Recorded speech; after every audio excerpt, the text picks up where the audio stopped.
Jenn Johnson, welcome to the podcast. Happy full to be surname here. as well. Yeah, the full thing. Exactly. What's your middle name? Fun fact, my maiden name is Rock. Jenn Rock. That's quite rock and roll. Born and raised. So I traded it for Johnson, which, is a good trade in the end, but. Well, it like kind of rolls off the tongue a little bit. Yeah. My actual middle name is Louise. Wow, it's my mum's name. Jenny Lou was my childhood nickname. It's a good, that's so sweet. Yeah. My mum was Louise Fells. It's cute. Very sweet. And for people watching, if you don't mind giving yourself a little introduction, who are you? What does your day-to-day look like?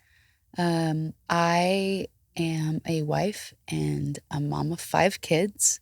5? 5 kids. Okay. And I have loved Jesus for as long as I can remember. I grew up in church, and I just don't ever know a time in my life without the Lord. I've walked with God my whole life and just had the most wonderful life I think a human could possibly have. And I've gone through highs and lows and heartbreak and hell, but have experienced more heaven than probably most humans on the planet. So I'm really, really grateful, and I'm really hungry for what I've seen. I just know that there's also more. And so I love, as days and weeks and years go by, just getting to experience the more of God. And I'm just so happy and so thankful more than anything else.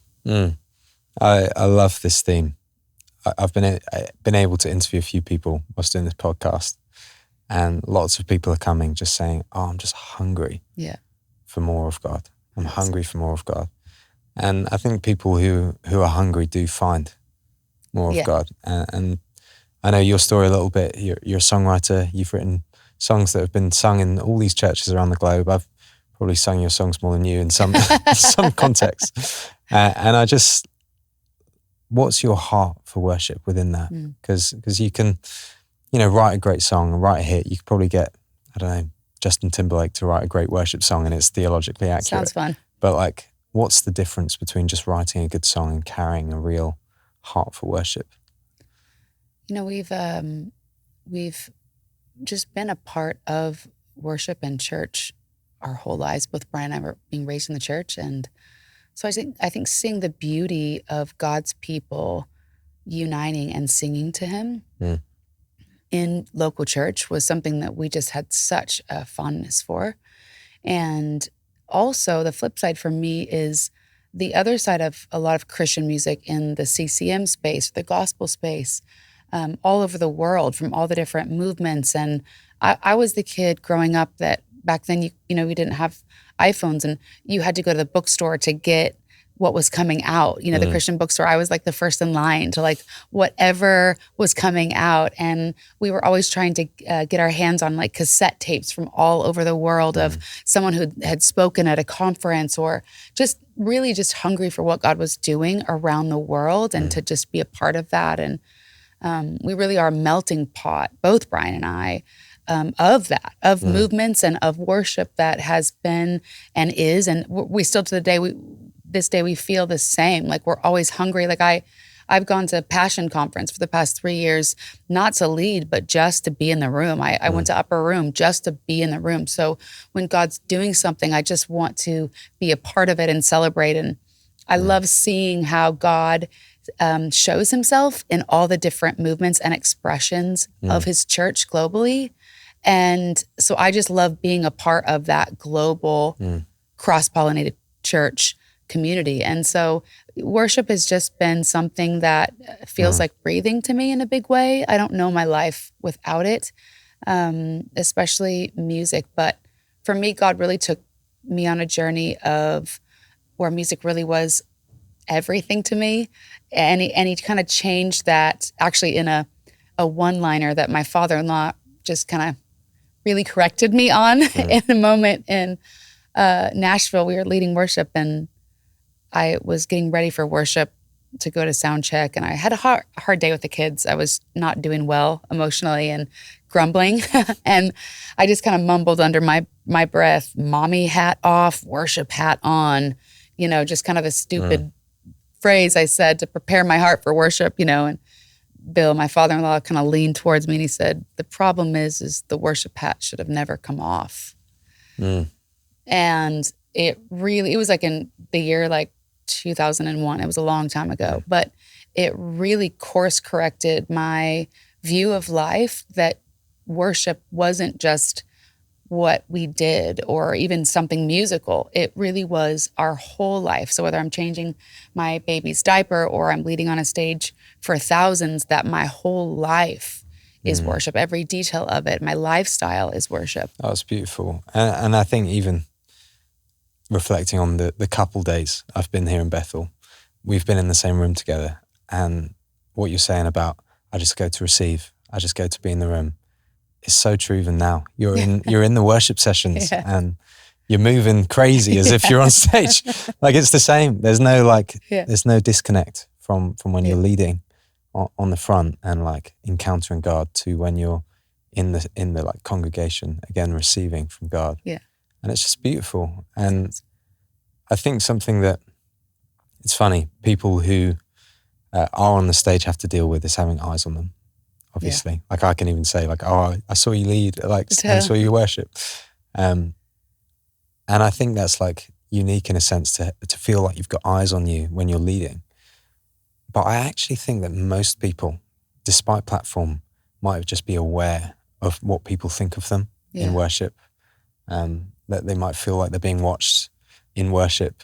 And it's quite hard with that kind of mindset to be authentic with God. Right. And I'd say that you carry that, a real authenticity.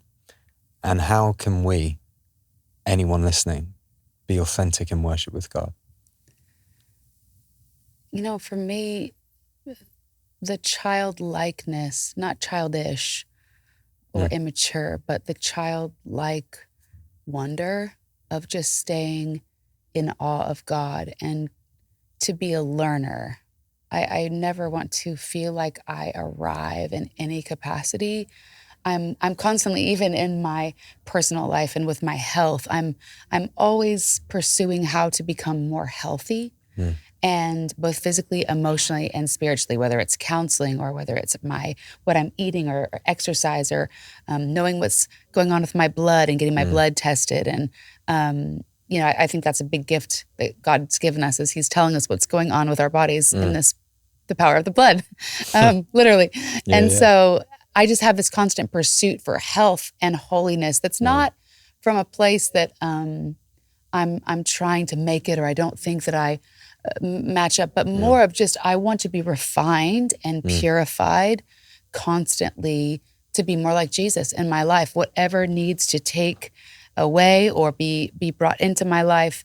And so I think it's just that hunger for that really, it keeps you in that place of just being authentic and being free. I think I learned a lot from a lot of my heroes. One who's here at actually the school this year named Susie Yare. Back in the day, I remember watching her worship, and she was so free with her body that she moved like a little kid would. And I just thought to myself, when did we unlearn that? You know, you see kids in worship and you just see them dancing and playing and having so much fun and twirling about, you know? And at some point in life, it seems to sometimes lose that. And so, again, not being childish or trying to be distracting, but more importantly, being free. And what would that look like if I didn't care about anyone but God? And, you know, I'm not a good dancer. I don't have rhythm at all. And I couldn't care less because I don't want to get what I look like to get in the way. I don't want to care about anything other than just loving him with my whole body, my mind, my strength, and my spirit before him, that I would just be free to just love on him with my body and my voice and, you know, my whole heart. So I think that's a big key of being authentic, is just finding that freedom in God. How do we? Because like it's awesome to see you now, like with this freedom. You've kind of gone on this process of seeing people before you, like Susie, going on this journey and being like, wow, I'm inspired. How can I be like that? How did you become like that? Like I think little decisions along the way in my life of just overcoming the fear of man. It started for me really when I was 7 years old. I was in a little chapel in my Christian school where I grew up in a small town in California. And there was worship happening, from the stage, and no one was really raising their hands or doing anything, maybe a teacher or two, but very chill, and just a couple of songs for chapel worship. And I just remember closing my eyes and everything within me wanted to raise my hands. And I didn't, because I just knew that people would make fun of me, or, just all the things that we don't express ourselves for. And I just remember standing there, and I could be there like yesterday. And I just said, God, I want to raise my hands, and I'm going to, because I'm going to choose to love you and do what I'm supposed to do instead of fearing what they'll all think of me. And I remember scared to death, thinking the whole room was looking at me. I just shot my hands up, and just knew for sure. It was probably like, 10 seconds. It felt like 2 hours, as a little kid. And it marked my life of, yes, you are called to do this. You are called to do what's right. Even when it's not popular, even when people might make fun of you, you're called to have no fear of man and to do what the Lord's asking you to do. But almost more importantly, or as importantly as that, it's going to be contagious. Yes. And others are going to follow when you do something, when you follow him as you should. And so that marking moment in my life, I feel like was the beginning of a journey of hearing God and knowing God and following him and doing things and singing things that I wouldn't let my mind get in the way. I asked, we pray that prayer of give me the mind of Christ. And so I just would pray like, Lord, speak to me. Tell me what to do, where to go, how to pray for people. Give me words for people. And I will do the best of my ability to not get in the way, And I had a crazy one the other day. I feel like I've dedicated my life to hearing God and doing whatever he said, no matter what it's looked like. And I think that you grow as you do in anything. Like the more that you do it and the more that you practice it, the more you actually grow in it. And God rewards faithfulness. So when you actually do what he says, I think he tells you more oftentimes. My father-in-law says, if you feel like you haven't heard God speaking in a long time, go back to what he told you last. And did you obey that? I think that's profound. But I had a really crazy one because you get in such a flow of obeying God or saying things to people. And a great way to do that is just to say, hey, I'm practicing hearing God. Especially if the person's not a Christian, hey, I'm practicing hearing God and I just heard this for you. It's incredible how people are open. Everyone's hungry for God on the planet. You're designed to be hungry for God. So knowing that and speaking to humans changes everything when their DNA is actually wired to be hungry for God. And so the harvest is truly ripe. But when you bring that humility instead of a thus saith the Lord moment, and you bring that humility to just say, hey, I'm practicing hearing God, it really just levels. I mean, almost anyone will let you speak into their life if you tell them you're practicing. So it's just been super cool to just watch that. But a couple months ago, I had a crazy moment. I was talking to a friend, and this person came behind me in the room. I was getting my makeup done actually for a conference. And I heard the person's voice, and I just saw a quick little picture kind of in my mind's eye of him doing a podcast. I didn't know who it was, but I just thought, man, that guy's a great voice for a podcast. And here I am. Here you are. literally, yeah. No, so I just said, I'm still looking this way. I don't even know who it is. So I whip around, and it was actually Carrie and Cody's drummer or bass player, and who I know who he is, but I don't know anything about him really. And so I said, hey, Dan, have you ever thought about doing a podcast? And he's like, yeah, and I can't see him. I go, yeah. I said, I think you have a great voice for a podcast. And as I say that, I kind of have another picture, and it was of the word curious with a question mark. And so I just said, you know what you could call it, Dan? I said, you could call it curious with a question mark at the end. And you could just really invite people who are curious about God, or even things in your own faith that you could have a conversation with people. And I think it's going to increase your faith and also build theirs hearing from them. He whipped around and he looked at me like he had seen an angel, because ghosts aren't real. he was just bewildered, and he's like, "Are you kidding me?" No, he's like, "No one knows this, but I literally have a whole plan for a podcast called Curious." No. And it was one of those moments like, you've seen God and you're like, okay, that made sense, or that was cool. But it was so out of the blue, a God moment, that it was one of the funnest moments of my life, and so simple and not profound and not from a stage or a song or anything. It was just the simplicity of like, God really loves people and he likes to talk to them. And so if we can just be listening for what he's saying and do our best to tell people, it's just flipping fun. So good, isn't it? And it's so nice that you still will say, "Oh, I'm just practicing." Yeah.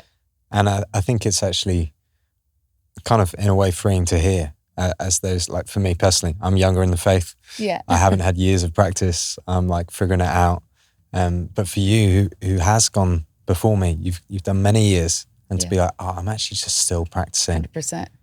It just releases any shame in anyone. Because I think one of the biggest stumbling blocks is the shame feeling. You know, you said fear of man, like, "Oh, I was shameful to raise my hands because of what other people would think." Yeah.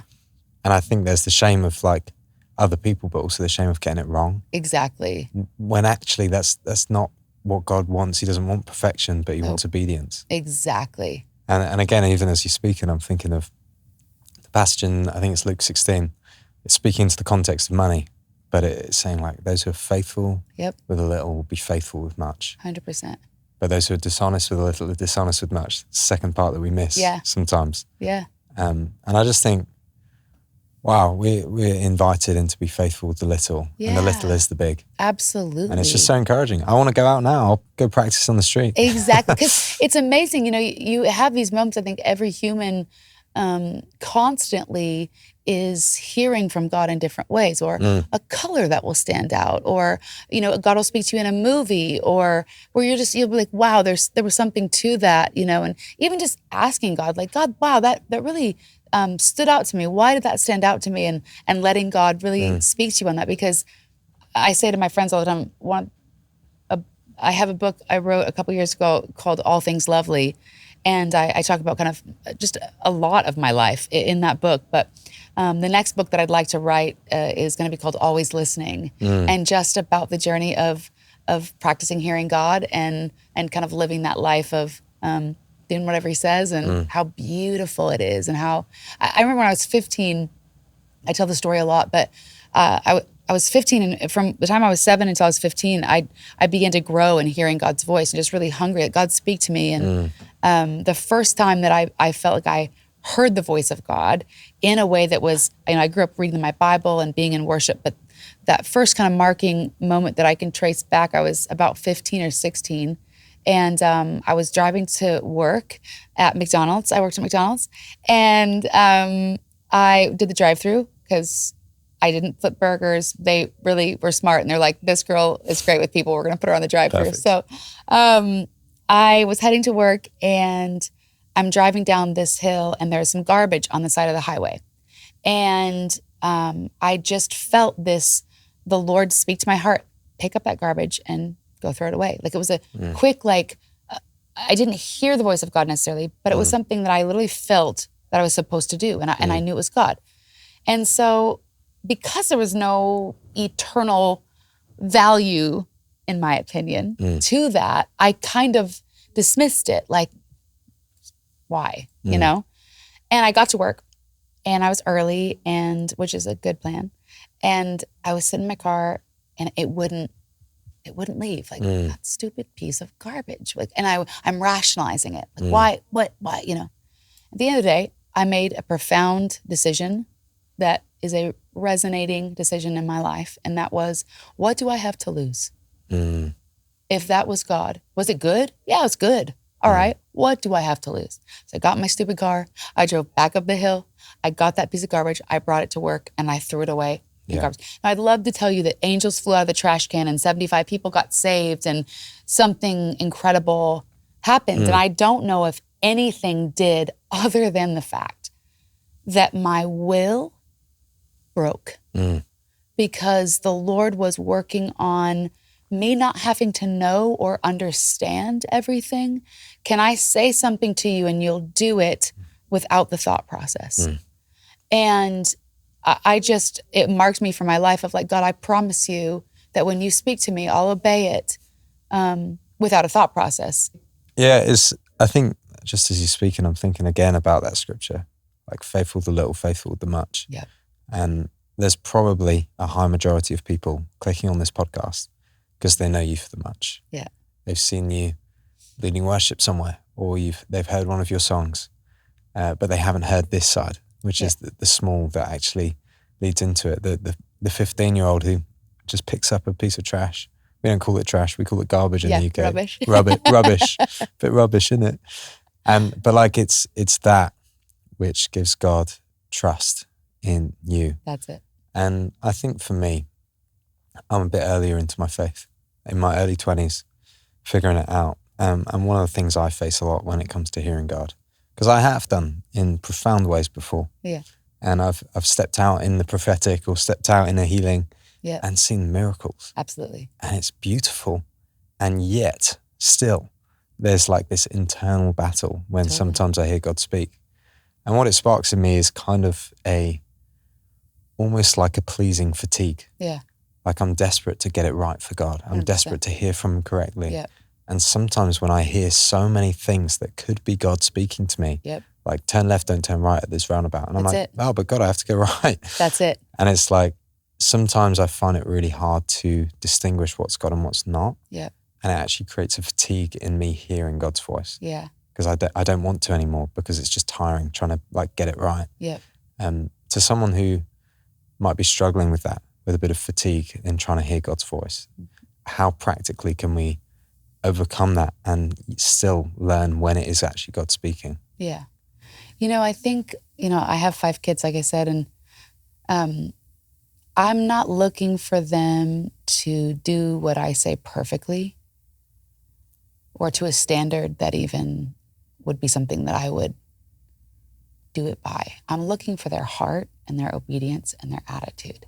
And I think at the end of the day, God wants that childlike obedience of, I want your heart and I want you to learn, if you feel like you're supposed to go left, but you always go right, back to that phrase again. I just keep hearing that phrase of like, what do you have to lose? You go left and just, it's like doing anything. It's like riding a bike or driving a car or doing anything. You practice it and you make mistakes and you get it right, but you learn to flow in a really beautiful way that now you get in a car, you don't think about driving. Where before it took up it was all encompassing. It was a bit tiring, if you will.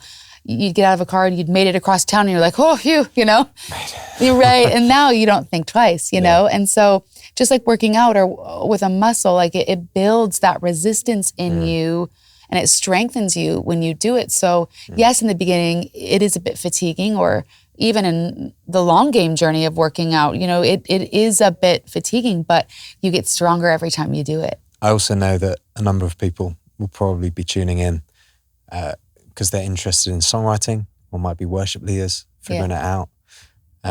How do you hear from God within a songwriting context as well? I love songwriting.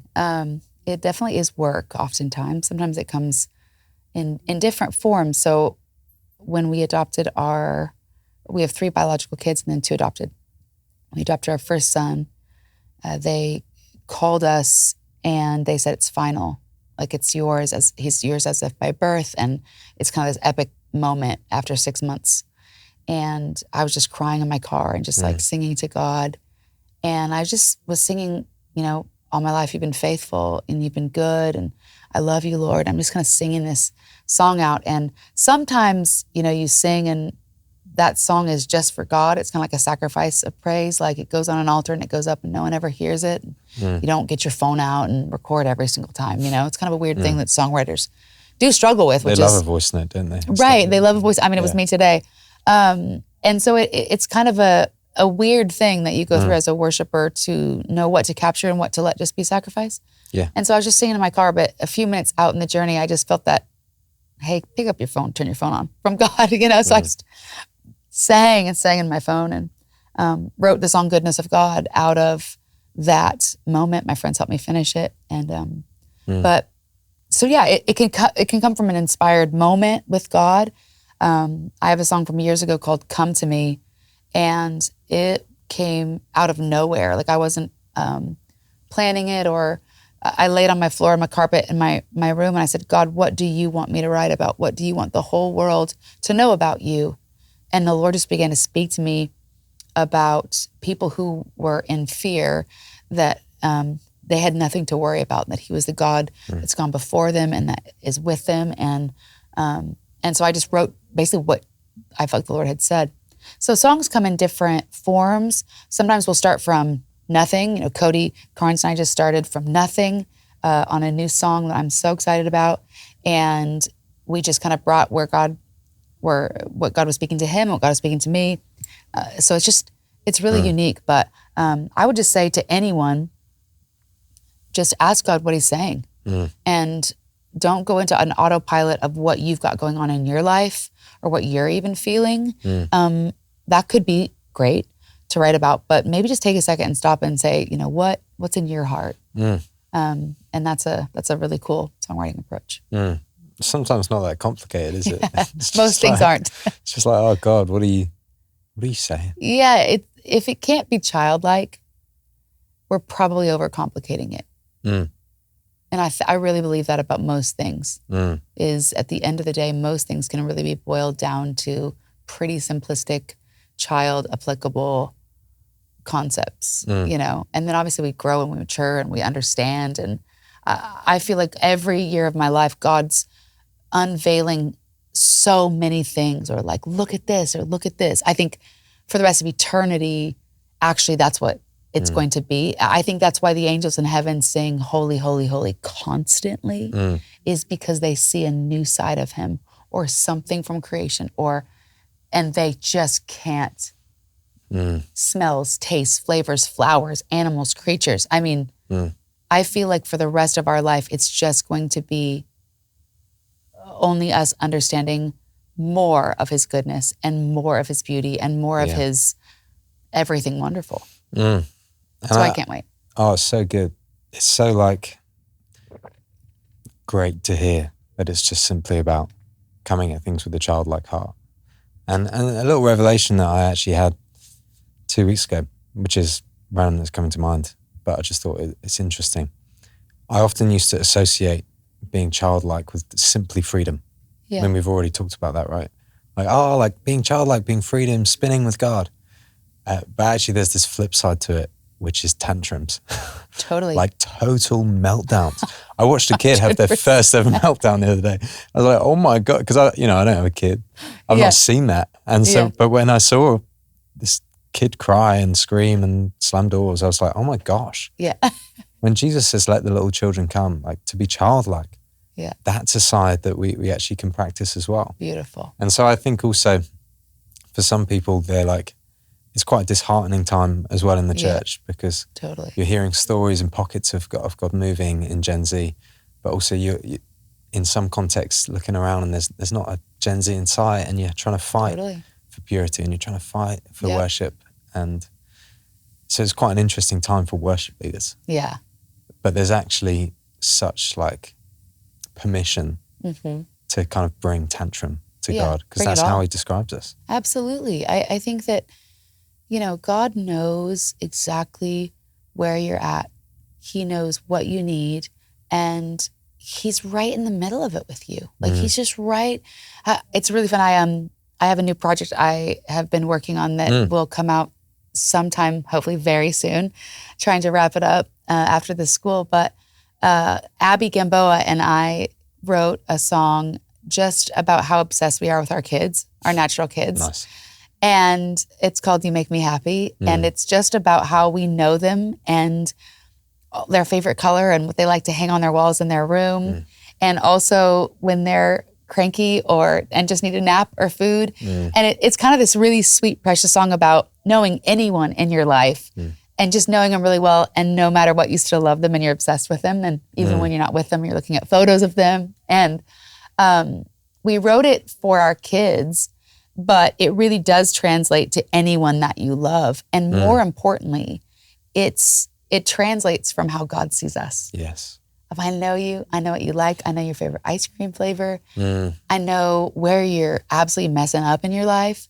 And XYZ, like I know A to Z, and I'm right there. I've been there before you were even conceived.